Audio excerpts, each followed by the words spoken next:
What is going on, everyone? Welcome to Barking for Balance, the podcast where we talk about dogs, but we really can talk about whatever it is that we want to talk about. Most of the topics are meant to teach, inspire, and entertain. And on this platform, anything goes. I am Pat the Packman, dog behavior and rehabilitation specialist for Packman to the rescue over here in New Jersey. Hope everyone is doing well. If you're joining us for the first time, welcome. What the hell you been waiting for? You should have been here sooner. Jeez. Bella Mancha Santissima. And if you are joining us for the first time, you're going to find out that I speak Sicilian along with speaking dogs and speaking inspirational stories and all sorts of cool stuff. And if you have joined us before, welcome once again. Thanks for the support. You guys are the bombs. Grazie mille. So we're going to talk about dogs as always, and we're going to talk about a bunch of other stuff. But today there's going to be a couple of topics that I really think we need to touch up on, a couple of topics that are very, very important, especially in the dog world, especially with all the misinformation out there and with all the naysayers and all the bullshit drama. We're going to talk about the importance of training people and not training dogs, because here at Pac-Man to the rescue, that's the mantra.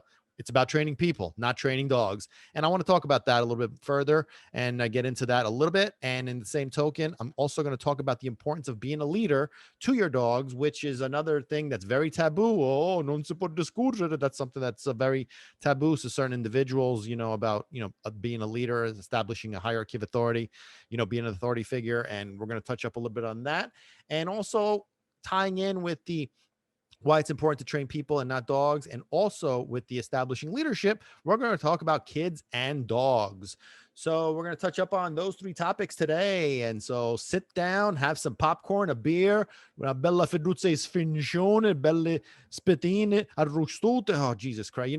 I have to really stop shooting this podcast on an empty stomach because I am always starving.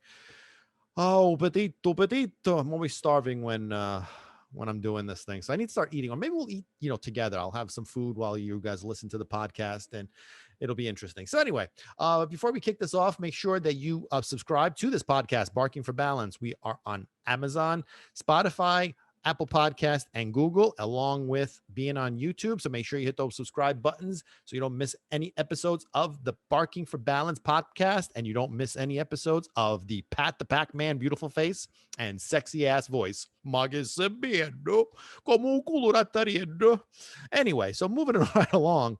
By the way, if you're wondering what that saying means, means like the ass of a kitten. Yeah, so that's actually something my mother says quite often, and I just think it's hysterical. Is when you say somebody's beardo, which means that they're beautiful or good looking or whatever, and the counter to that is like the ass of a kitten. So I mean, I guess that's a little bit of a compliment because it could be like the ass of a cat or the ass of a donkey or the ass of a cow or the ass of a whatever, or for the ass of a human for that matter. But an ass of a kitten, I guess it's kind of cute. So I don't know. It's a little bit of an insult, a little bit of a compliment. I'm not sure how to take that. You guys share with me how you feel about that. Let me know. But that's the saying. So when somebody says, you're good looking or beautiful or pretty or whatever, you can say, yeah, like the ass of a kitten. Now, granted, it doesn't rhyme like it does in Sicilian, but either way, it's all good. So, "Sebiedo como un culo ruotarieddo." And that's the bottom line. So you're cute like the ass of a kitten. Something to cut. Don't start complimenting, spouses, your husband and wife. There's going to be some divorces with all that shit. Bella mache. Okay, moving right along into the dog world. Let's talk about dogs. Out of the kitten world, of the asses of a kitten, and the divorces of spouses who are complimenting each other based on looking like an ass of a kitten. Let's move it along to some dogs. So, training people, not dogs. That is really what I live for. That is what I do for a living. I am very adamant about telling people I am not a dog trainer. I get pissed off when people call me a dog trainer. I get really, really annoyed when I'm associated with being a dog trainer. Fuck that. And I have to really shoot a podcast about this dog training world, but enough about that. We'll talk about that on a separate podcast, which there will be a lot of maleparole, a lot of curse words there. So, but why is it so important to train people, not dogs? It's simple, because training dogs does absolutely jack shit. Every freaking dog on the planet is trained. You know what I'm saying? Every dog needs to, basically what dog training is, it teaches dogs to perform a specific trick, like sit, stay, lay down, or give paw, all that crap, on command. So it's more like like you push a button and the dog performs. And the reason why, and I don't want to get into too much of this topic right now because of the fact that it's going to take me into a tangent where I'm going to start screaming and hollering about the whole dog training and dog trainers and all that crap and how they try to use that bullshit stuff to fix, behavioral issues, or to think that that stuff actually makes dogs happy, fulfilled, and well behaved. And the bottom line is that when you train people, that is the source that will make a dog happy, fulfilled, and well behaved. So I'm going to ask you guys a question. Okay. You guys, dog lovers, dog owners, whether you're involved in the dog world, whatever, the situation is, what do you want? Do you want a well-trained dog, or do you want a dog that's happy, fulfilled, and well behaved? Which one is it? Right? So you got to answer that question in order to understand what it is that your goals are. Now, if you're looking to have a dog that's well trained, then well trained means that, and when I say training, dog training or dog trainers, I mean like the traditional dog sits, they lay down, treats dog trainer.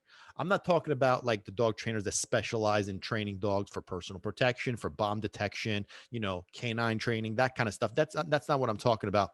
I'm talking about just the general, sit, stay, lay down, treats bullshit, trick or treaters, as I call them.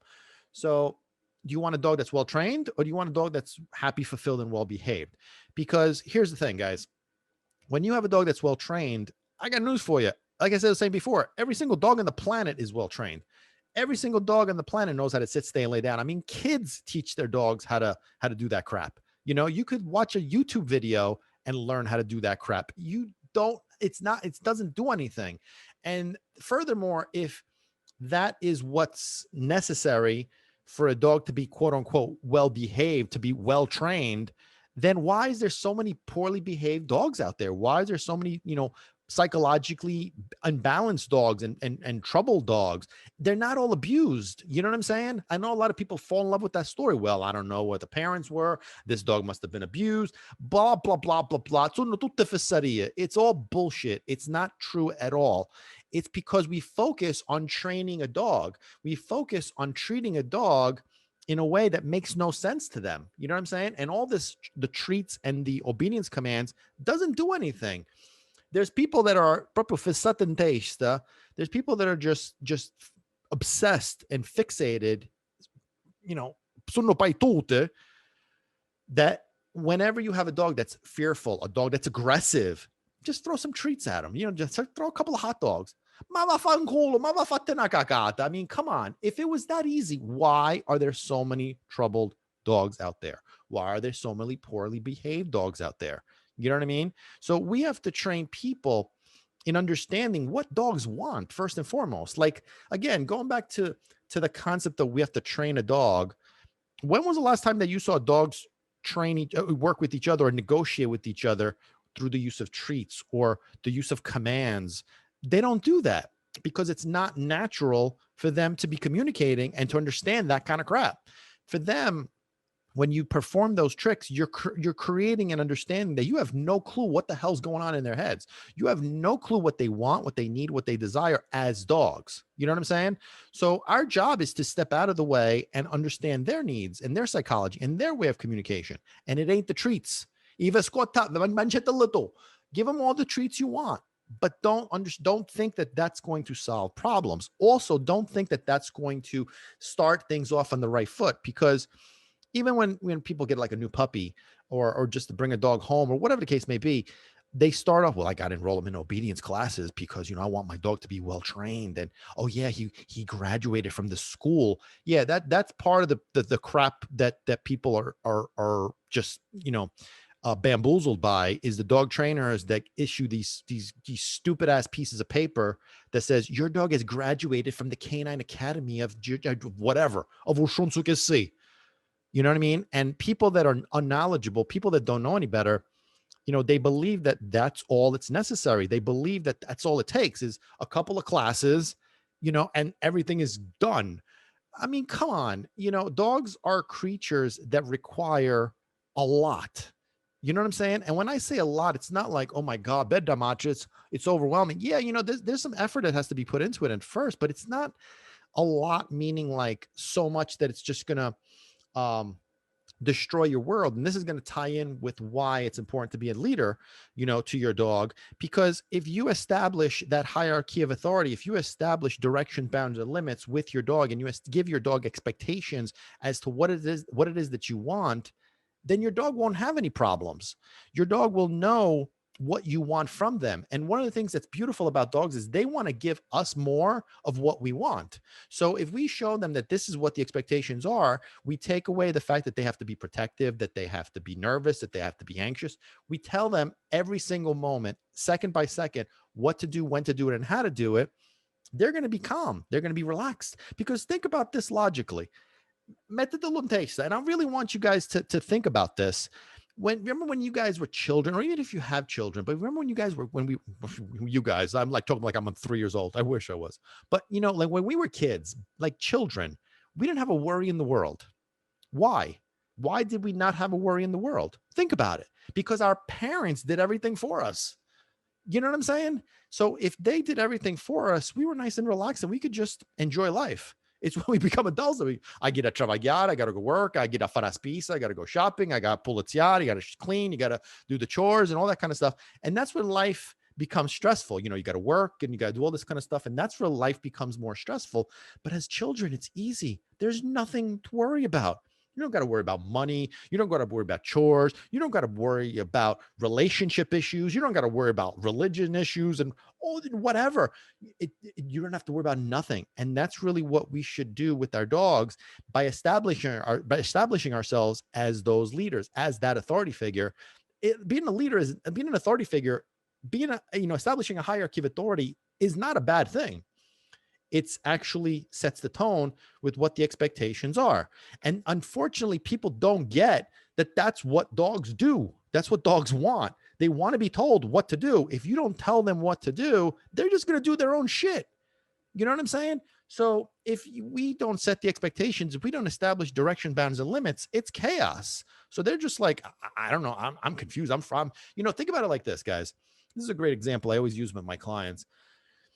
If you go into a new job, right, and nobody tells you anything, they don't tell you what you're supposed to be doing, when you're supposed to come in, they don't tell you where anything is, they don't even tell you where the bathrooms are, you're going to be sitting there like, what the hell?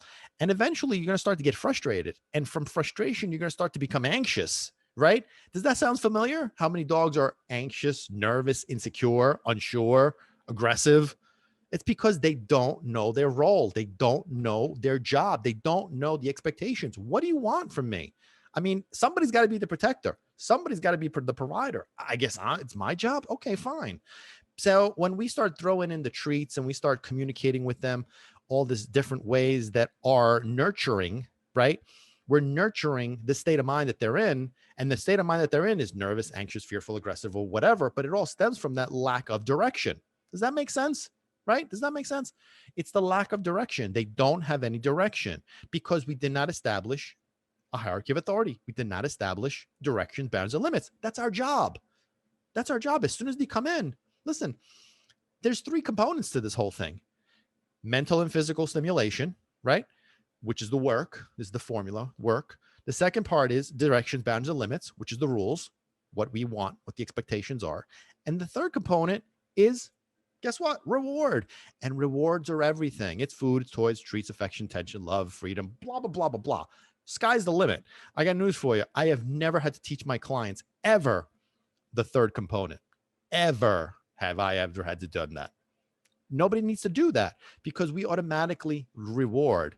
The problem is that, again, understanding the psychology of the dog and why it's important to train people and not dogs is because that formula needs to be in proportion. There needs to be work, rules, and rewards in proportion. Now, here's going to throw you for a loop, guys. You ready for this one? Barking for balance has the word what in it? No, not barking. No, not for. Come on. What's the third one? No, not podcast. No, not I'm just kidding. No, seriously. Barking for balance has the word balance in it. And I put the word balance in it for a reason, because our job is to live a balanced life. If we focus too much on one thing, something else is going to lack. And now our lives are not in balance. Our lives are not balanced, and balance is a good thing, right? So we want a little bit of everything, right? Now, dogs, same thing. They require those three things: mental and physical stimulation, directions, boundaries, and limits, and the rewards. So it's the work, the rules, and the rewards. Now, that's the life of a dog. Very simple. Very, oh my God, that's it? That's it, guys. It's not that complicated. It's not as complicated as the dog training community, the dog trainers make it seem, where you got to train with this treats and all this crap. No, that stuff is just for fun. You could teach a dog to sit. I've trained I train clients with 3, 4, 5 commands in the span of 20 minutes. It's not that complicated to do that crap. You know what I'm saying? Those are tricks. You get a couple of treats, you say the word, they do the behavior. Here's a treat, you move on. Really, that's all it takes. Good luck. Good luck, not just to you, but I feel bad for those dogs, because those dogs just are not living the life that they should be, because of the fact that their lives are unbalanced. And so that's why barking for balance, that word balance, was so important for me to put it in there, because most people either don't provide one of those three, don't provide enough of one of those three, or don't provide any of those three. Sometimes, again, it's one, but the other. The reward is always there, though. That is always the case. Most of the time, it's at the wrong time, in the wrong way, and in the wrong amount. And when we're lacking with the other two, that's where we create problems. Make sense? Does that make sense, guys? There you go. So understanding the psychology of a dog basically means that we have to provide work, we have to provide rules, we have to provide rewards, all in proportion. Okay. Now, when it comes to understanding the communication of dogs, this is another thing: training people, not training dogs. Do dogs negotiate with treats and obedience commands? We talked about that before. If you said yes, then you haven't been paying attention. The answer is no. The way they communicate is with energy and body language. What the hell does that mean? Energy and body language? Simple. Watch dogs communicate with each other. They communicate with their body, right? The way they're positioned, the way their ears are, their tail, their posture, right? It communicates something. Now, humans, theoretically, I mean, let me phrase that, not theoretically. In fact, humans, we do the same thing. We do communicate with our bodies. We communicate more with non-verbal communication. And I forget what the percentage is. I want to say it's like 80% of how humans communicate is non-verbal. It's something ridiculous like that.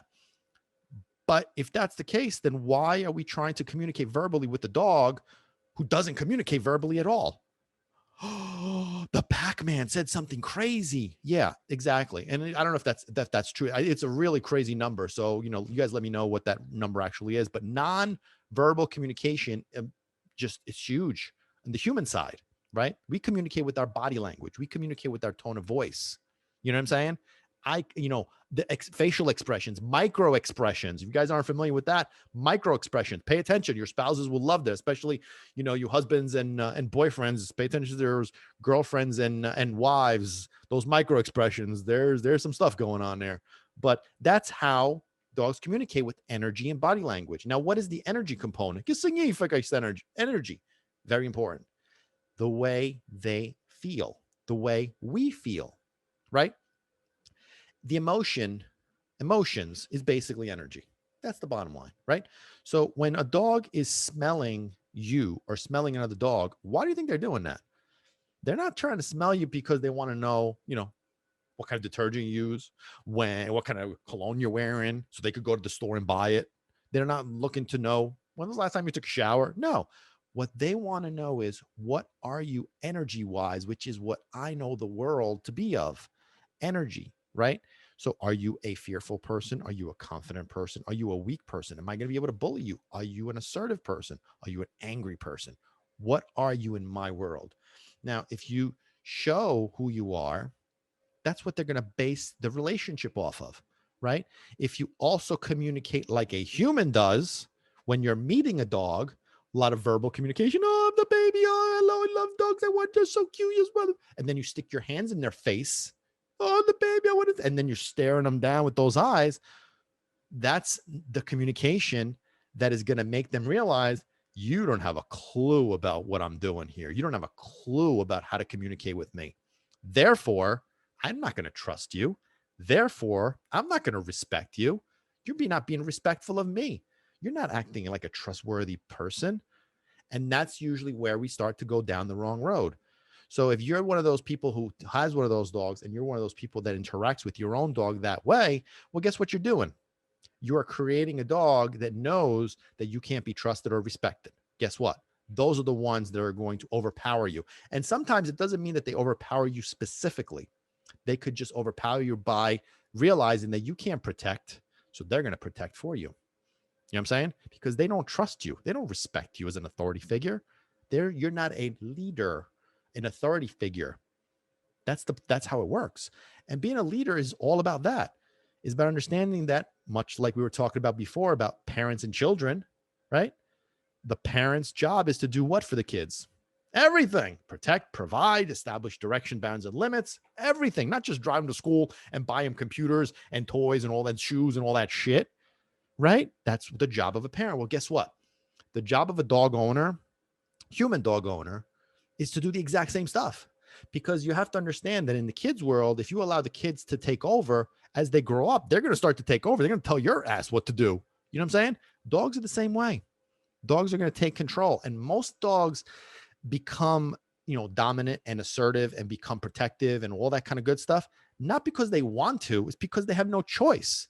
Most of the time, these dogs are so nervous and insecure, and they're just protecting against, well, I don't know, I'm just going to bite this guy coming in. I don't know. I'm supposed to do that. I'm not sure what I'm supposed to do. I'm not sure why I'm doing this, but I'm just going to do it, And of course, the brain of the human is not trained to understand the dog psychology concepts and also the dog communication. So, well, my dog's protective. So you know what you're going to do? I want him to trust you. So you know what you're going to do? Here's some cookies. Give him some cookies. And then you come in, you start throwing this dog some cookies, and he's like, oh, shit. All right. That's right. You're my bitch now, too. Yeah, I'm the boss around here. Everybody kisses my ass. Everybody kisses my ass because I'm the boss. So if you're nurturing that state of mind, you're nurturing nervousness. You're nurturing insecurity. You're nervous. I can't even talk. You're nurturing those emotions. You're nurturing insecurity, nurturing nervousness, nurturing aggression, nurturing whatever negative emotion. And that's going to trickle into creating bad behaviors. You see how it works, guys? Un capisce o un capisce? Tu spiegare o un capisce niente? Oh, that's how it works. It's not the behaviors that we're fixing. You see the point? See how we tied in? See how the Packman drew this car roundabout and boom, right here we park. What does that mean? Simple. We're not trying to fix the behaviors because those behaviors are not the problem. Those behaviors are results of the problem, outcomes of the problem. So what is the problem? The nervousness, the aggression, the fear, the anxiety. That's the problem. And how it was created? Simple. Lack of direction, no direction, bounds, and limits, a human with very weak energy, or lack of physical/mental stimulation. It's that simple. It boils down to those three. I don't give a shit how many cookies you throw in a dog's face. There is no such way to rehabilitate a dog that is fearful or aggressive with hot dogs and chicken. It ain't going to happen. And anybody that tells you otherwise, anybody that says that it can be done and they have done it is lying. Sono Pinocchio, hanno un naso long. Their nose is long. They're Pinocchios. They're full of shit. Not possible. You know what I'm saying? You just like with humans, you can't fix emotions with love and affection and treats and cookies and rewards. It just doesn't work. You got to get to the root of the problem. Why is that problem there? You know what I'm saying? And with dogs, it's really simple. There's no, backstory to it. It's very simple. It comes from a lack of direction, lack of structure, lack of understanding their role in the family. Whether they come to you like that or not, it makes no difference. Your job is to establish yourselves as authority figures. As soon as they walk in the door, as soon as they become yours, your job, I don't care if this dog is 3 months old or 13 years old, your job is to establish direction, bounds, and limits. Now, obviously, the age, the habits, of course, that takes some time to deprogram and reprogram, but it always stems from the same thing, right? So training people to understand the psychology of the dog, to understand dogs' needs. Another thing is people don't understand how the brain of a dog is really what we should be focusing on and not the body. How many times have you seen a dog get rewarded for performing a physical act where the brain is in a completely different state? Right. So, for example, something as simple, and again, the dog training world was something simple as far as like teaching a dog not to jump. Right. Why does a dog jump on you? Why? Tell me. You guys know. You guys are smart. What's the reason? The reason is they're not jumping for any other reason except for the fact that they're excited. The brain is driving the body to jump, right? It's also a lack of respect, right? They're being disrespectful. They got bad manners, right? But it stems primarily from the excitement. So the dog training world, again, the use of treats and obedience commands, they make a dog sit, right?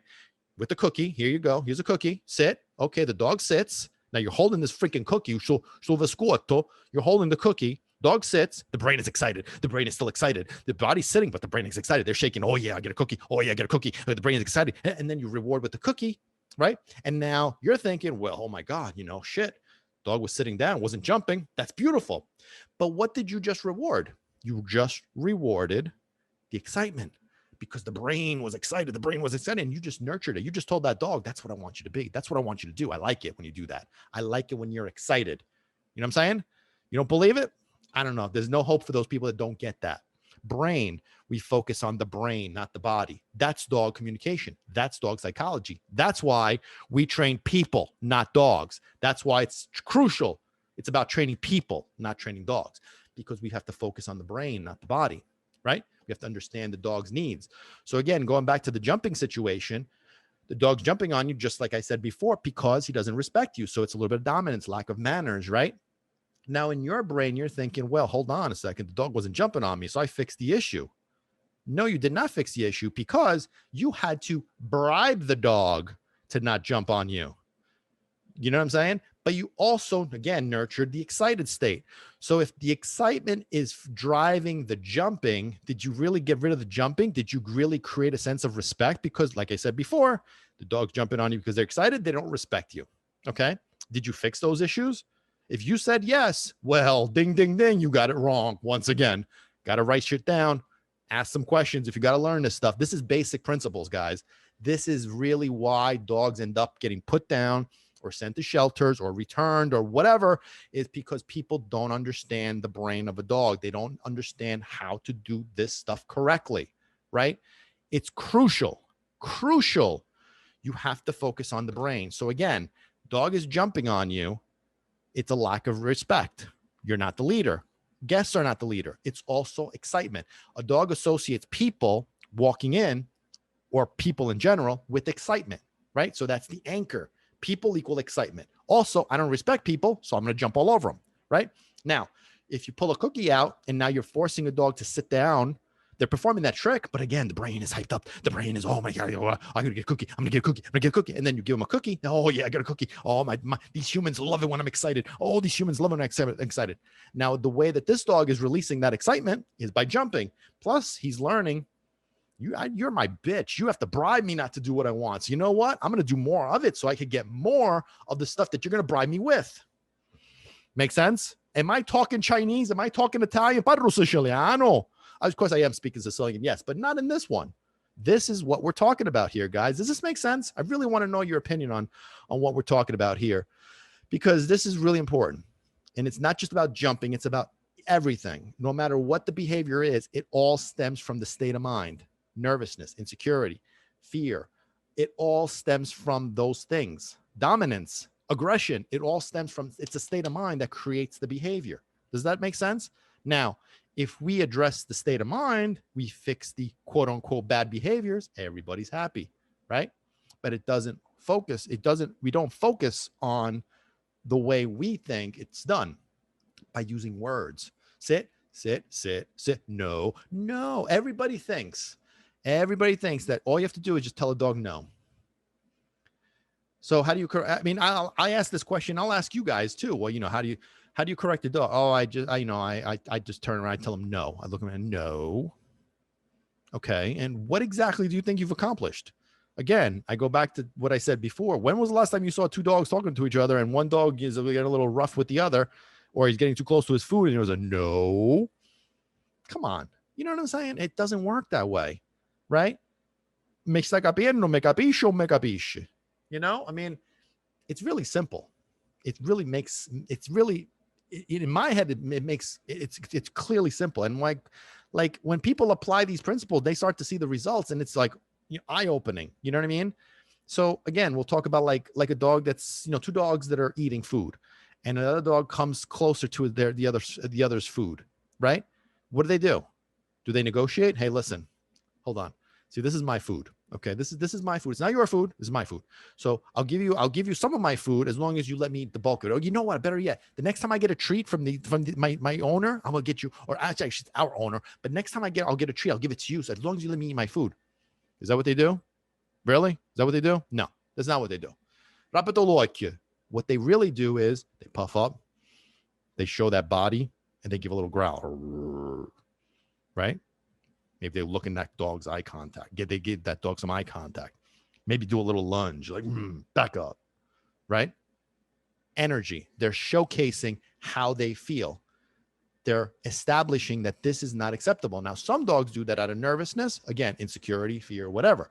But it's you that has to step in. And as the leader, see what it boils down to. You have to show that dog that, listen, I got this guy. I know he's a little disrespectful. He's new to the house. He's learning. I'm working with him. He's going to get the point, just like you. You're the elder statesman dog here. This is the new guy. He's got to learn the direction, the boundaries, and limits, and he will. That's why I'm here. I'm going to step in. I'm going to let you know you can't do that. And I'm going to let this other dog know it's unnecessary to do that because I got everything covered. Leadership, guys. Un chicredite un capitaniente. Leadership, establishing direction, boundaries, and limits. So all dogs coexist with no issues. Multiple species can coexist. I mean, listen, I have a multi-species household. Cats, dogs, birds, and tortoise. I don't keep them in different rooms. They all eat together. I mean, it's not a problem because, again, there's a center, there's an authority figure that establishes everybody with direction, boundaries, and limits, and it's not a problem. You know what I mean? So being a leader is about that. Much like when we're talking about like kids, like families that have kids.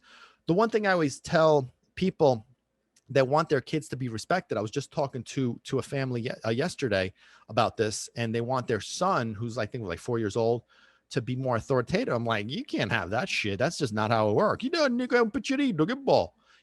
the, children are smaller. Their energy is more excitable, but they're also not assertive. Your dog needs to understand the hierarchy of authority, but the hierarchy of authority is parents, kids, then dog, right? So now the dog can, interact with the children, can interact with the parents too, for that matter.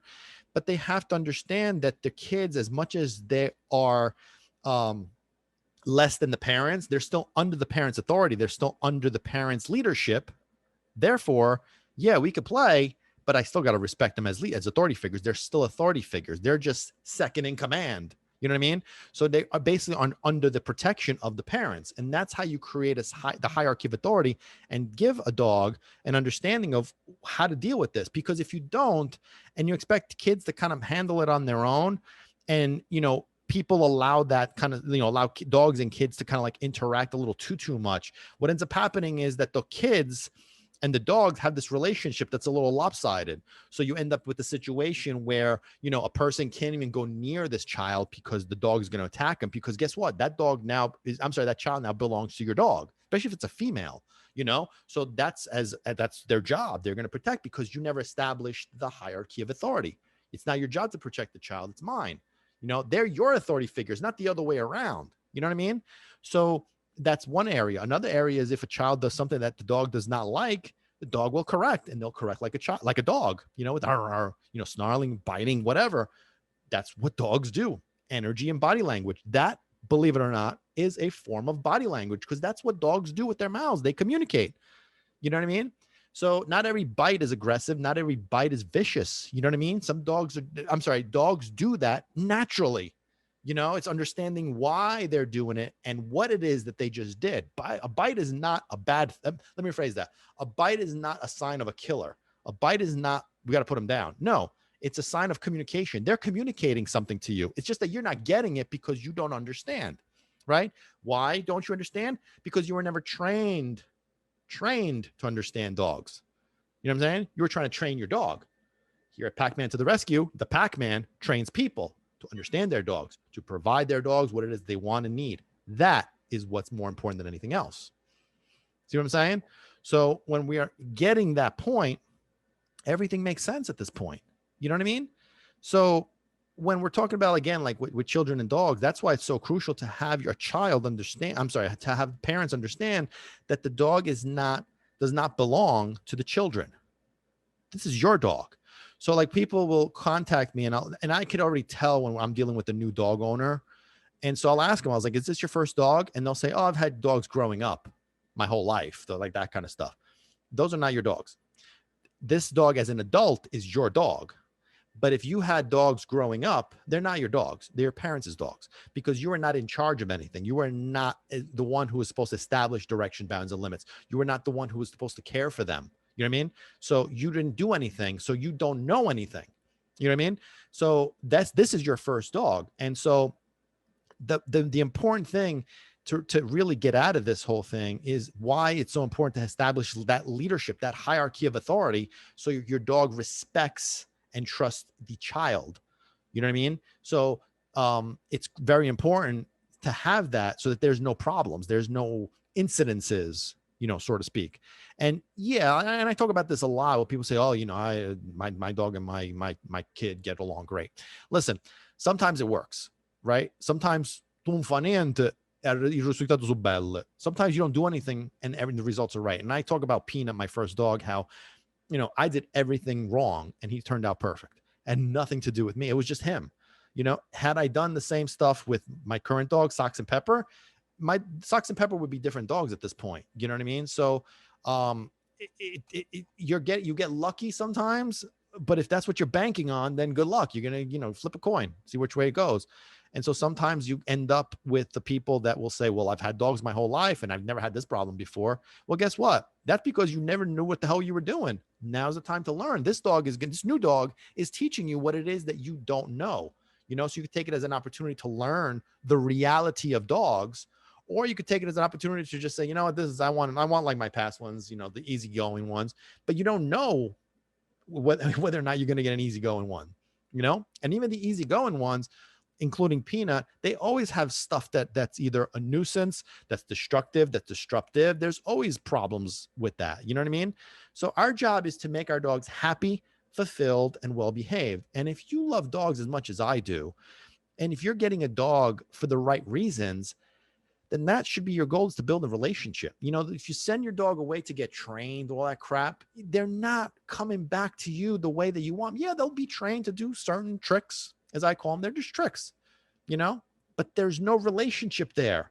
We want a trust, respect, love relationship, but it's not just our dog trusting, respecting, and loving us.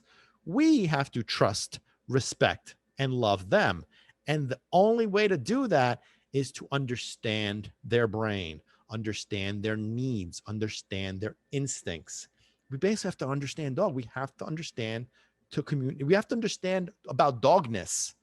You know what I mean? Dogness is key here, guys. Does this make sense? I don't know. Maybe I'm just living in a fantasy land when it comes to this stuff, but why get a dog if you're not trying to build this relationship, like a real relationship, and provide them what they want? In order to do that, we gotta be trained in dog. We gotta understand dog, and we have to establish leadership. This is not anything complicated. Like going back to the kid situation, if you have kids, you don't let your kids just be in charge and run amok and just let them do. Some people do. Jesus Christ. Bed da mace. Don't much fare pensare. Oh, bed da mace. And yeah, but it's true. Like, think about it. I gave this example just to somebody I was talking to on the phone yesterday. They were like, they didn't want to use a crate, for a 3-month-old puppy. They didn't want to use a crate. So I was like, you have kids, right? Oh, well, they're older now. Okay. But at some point they were young. They were babies. They were toddlers. Did you just let them just run around the house all day long? Oh no, that would never happen. Well, that's what you're doing now. So why is it that we can't understand what it is that's required for a dog? So you're a puppy who doesn't know anybody, you just let them run around the house. And then we wonder why they're chewing furniture, they're eating crap and getting poisoned, they're getting injured. That's because you're letting them do what they want and they don't know any better. You get a little toddler running around with like a spoon or a fork, he's sticking in a socket, knock shit over. Come on. Does this make sense, or am I just delusional here? I don't know. Anyway, sometimes I think sono un poco fuori de pure io. But anyway, Leadership, guys, understanding how to train people in order to help the dog population. I mean, this is why I do what I do. I'm not here to train dogs, and I'll tell it flat out. I say it to everybody. I'm not a dog trainer. If you want your dog trained, there's plenty of places you could go. If you want to be if you want your dog to be happy, fulfilled, and well behaved, if you want a relationship with your dog, then I'm the guy for you.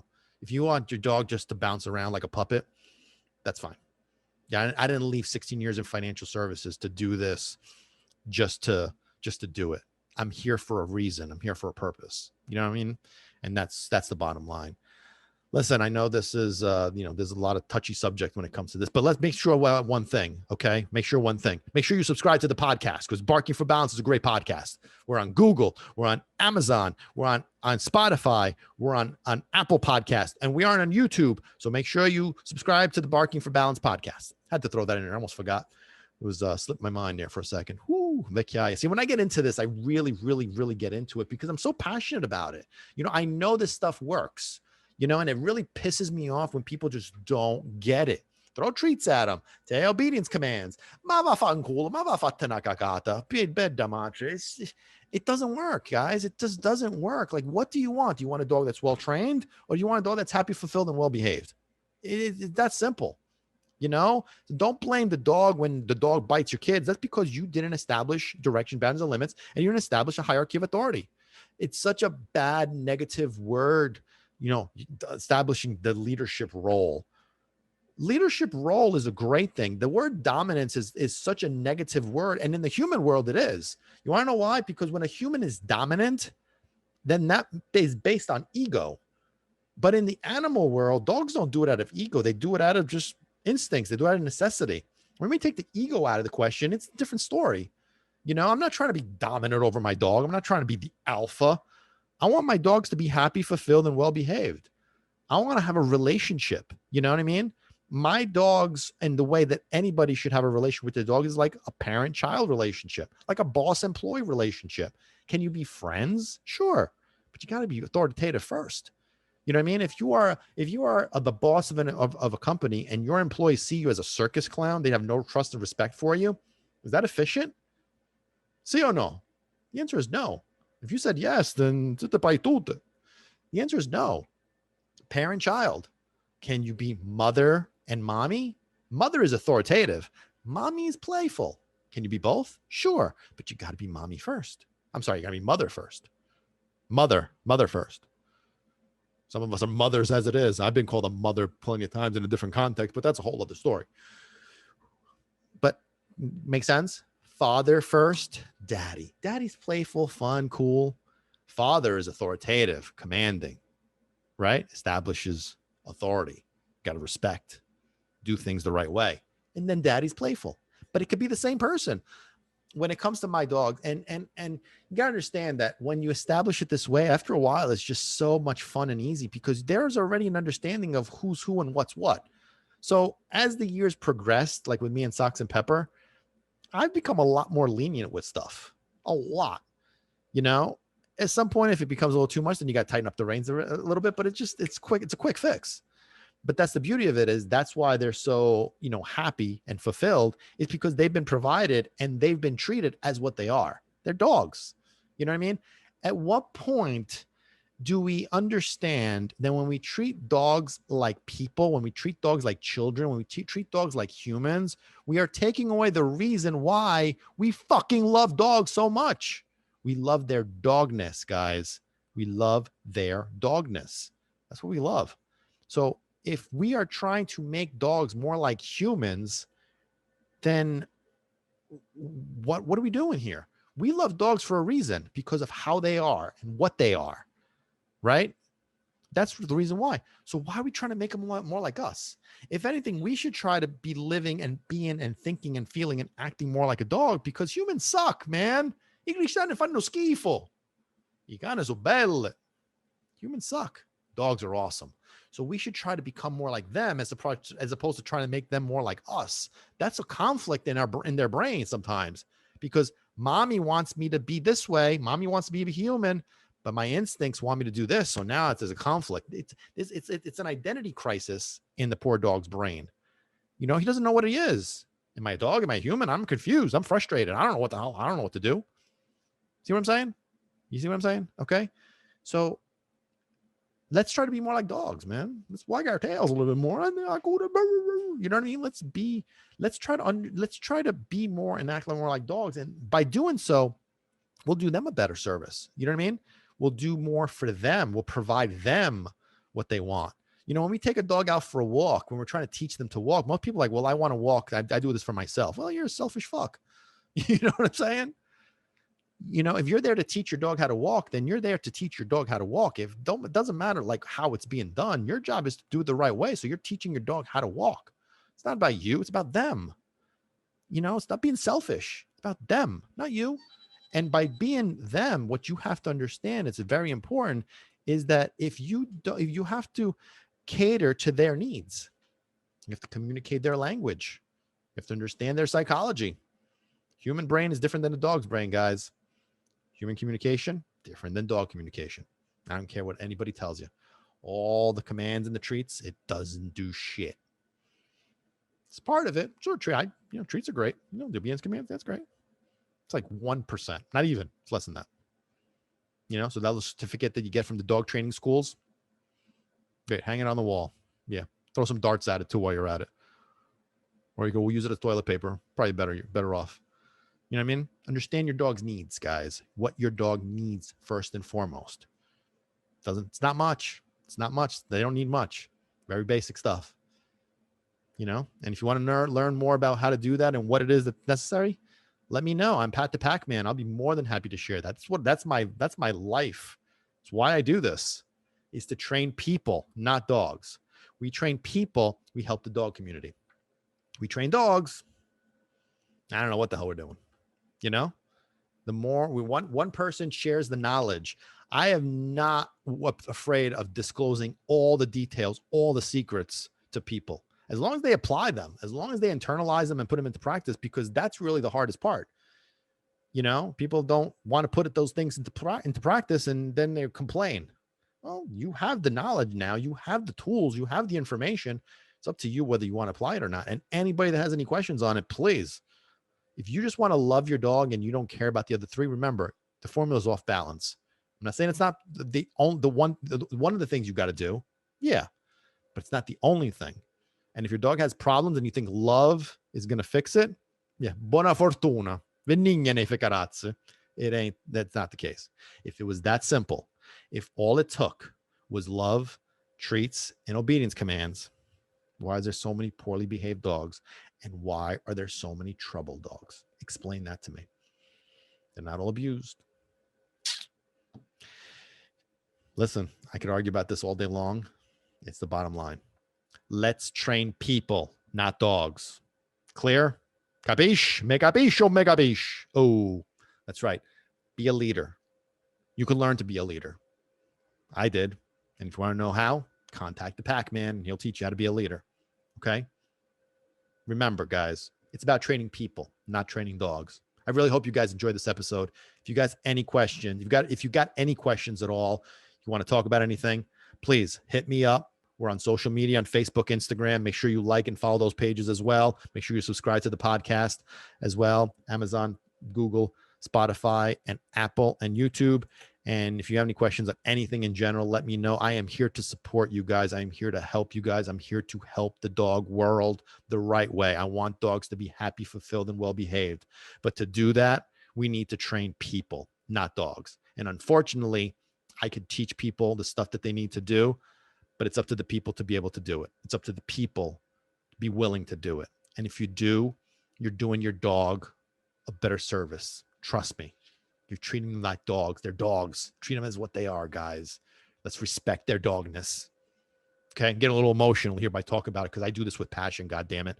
That's why I do this. Okay? So anyway, it's about training people, not training dogs. Remember that. Okay? So hope you guys enjoyed this episode. You got any questions for the Packman? I'm here for you. I got your back. I will support you emotionally, inspirationally, spiritually, Well, senora, God bless. I haven't talked about God in a while, but we're going to, God is always present. I pray to him before I start every podcast episode, because that's just, the way it works. And that's my source of inspiration and my leader. God is my leader. He gives me direction. He inspires me. He gives me structure. He does everything I need. And that's what you need to be to your dogs, because, hey, remember, it's about training people, not training dogs. So make sure that your kids are not there to control, to be in command. You're in charge. Okay. Teach your dogs to be in charge. Teach your kids to be in charge, so that this way, when they're adults, they know what they need to do as well. And we help the dog world. Okay. Any questions, guys? I'm here. I'm Pat the Packman. Hope you guys enjoyed this episode. Catch you guys next time.